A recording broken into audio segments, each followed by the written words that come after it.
반갑습니다. 저는 국립부경대학교 사회복지학 전공의 오영삼 교수라고 합니다. 오늘 저는 한 가지 질문에 대한 제 개인적 대답을 하기 위해서 영상을 찍고 있습니다.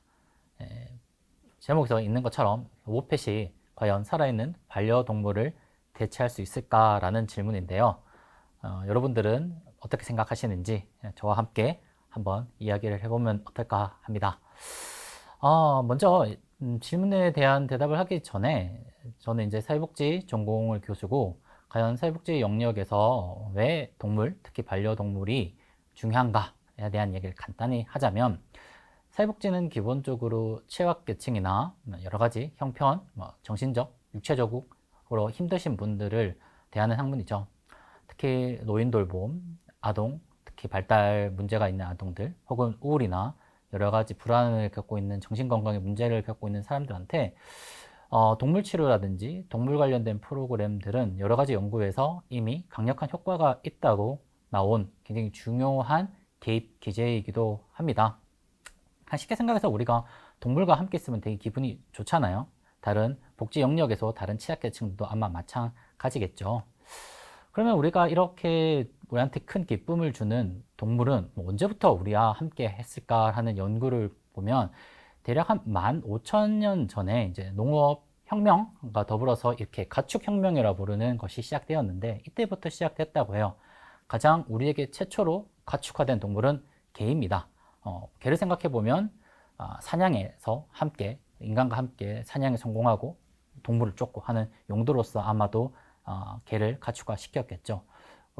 제가 좋아하는 고양이는 그것보다 조금 더 후에 한 9,500년 전쯤 아마 농경이 시작돼서 여러 가지 곡식들을 창고에 놔뒀고 쥐나 여러 가지 동물들을 막기 위해서 이런 캣을 고양이를 가축화 시키지 않았을까라는 생각을 해봅니다. 물론 다양한 이유도 있습니다. 식용, 교통, 노동, 소나 말 같은 것도 있죠.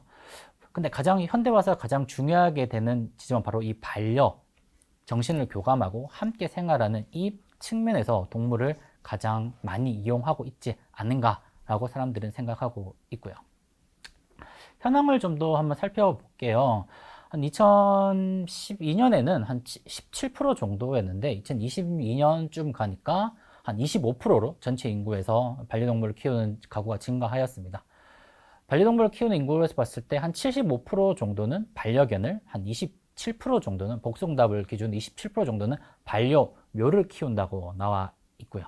근데 이 추이를 보면 반려동물, 특히 반려개에 대한 비율은 크게 증가하지 않았지만 반려묘에 대한 이 증가세는 크게 한 5.4% 증가하고 있다고 합니다. 아무도 1인 가구라든지 현대 도시 생활에서 강아지보다는 오히려 고양이가 조금 더 현대 도시 사람들의 생활 패턴과 잘 맞지 않는가, 이런 이유 때문에 크게 증가한 게 아닌가라는 생각을 해보고 있고요. 특히나 이 가구 수에 따라서도 반려묘와 강아지와 고양이의 차이가 보이는데 보통 고양이는 1인 가구일수록 많이 키운다고 해요. 근데 강아지는 조금 복잡합니다. 강아지는 1인 가구에 비해서 4인 가구에서는 훨씬 강아지, 개를 더 많이 키웁니다. 근데 막상 1인 가구와 2인 가구를 비교하면 오히려 1인 가구가 더 많이 키운다고 해보죠. 해석해보면 고양이는 개보다는 1인 가구에 더 적합한 반려동물일 수도 있고요. 특히 강아지 같은 경우에는 1인 가구도 많이 키우지만 가족이 많을수록 더 많이 키우는 흐름이지 않을까라는 생각을 이 통계를 통해서 해석해 볼 수가 있습니다. 반려동물 키우면 돈은 많이 들죠. 이 상황은 통계치에서도 그대로 반영이 되는데 300만 원 이하의 월소득 300만 원 이하와 500만 원 이상의 가구를 비교해 보면 한 32% 정도로 500만 원 이상일 때 훨씬 많은 가구가 반려동물을 키운다고 합니다.